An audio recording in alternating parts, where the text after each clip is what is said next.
BNI 台南市區讚。BNI 是一個國際性商業組織，會員來自各行各業的專業人士，透過互相交流、人脈引薦的方式，成就彼此，共榮共好。我是來台灣創業20年的嘉榮，我現在從事的是保養品製造業。那在這個20年裡，我一直堅持用少量、低門檻的方式幫客戶做保養品代工，因為我走過創業最艱難的那個時代。那在這20年裡呢，我也不斷努力的成為新住民的光，讓他們看到我的時候呢，會感覺到說新住民在台灣也一樣能夠發光發熱。我是 BNI 台南金櫃分會目前的現任主席，那我是咖啡業代表的朵朵，那目前經營淘金咖啡。那這個是我為金櫃分會設計的綠瓜包裝，以及呢這個是今年過年要跟世界展望會合作的公益的一個禮盒哦。那請大家幫我引薦呢，就是有固定在送禮的企業主。那我的slogan是淘金咖啡找尋屬於的咖啡寶藏。我是泰山娘泰式料理負責人哦。那我們主要經營項目是泰式料理哦。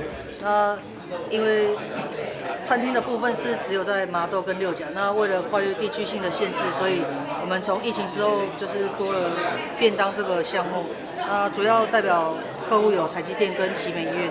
BNI 台南市區深耕在地11年，累積超過600位企業會員，促成許多商務合作，是台南企業圈的重要推動力量。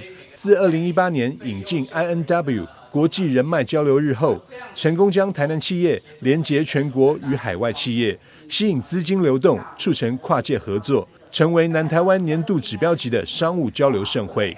這個也可以讓我們商會平台的一個創聯跨界協作建立企業間的一個信任。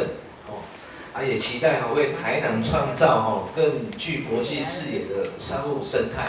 今年我對台南為什麼特別有意義的一年？因為我們前面4屆都是台灣在地的一些企業家在這邊交流。那今年是我們第一次有海外的，包括馬來西亞、新加坡、越南這幾個海外的人願意到台灣來跟我們一起做交流。透過大家在這裡同業合作、異業結盟的這樣的一個平台，建立信任關係，然後能夠把事業做大、做好、做輕鬆，然後能夠讓台南成為興盛繁榮的地方。我覺得這件事情是英順自動跟我們夫妻很大的這個願力啦。2025台南第5屆 INW 國際人脈交流日，12月12日將在福爾摩沙遊艇酒店盛大登場。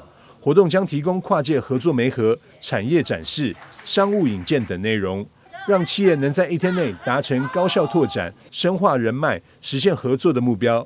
主辦單位也誠摯邀請在地企業、青年創業團隊及具跨界合作需求的組織一同參與。台南新聞張碩維採訪報道。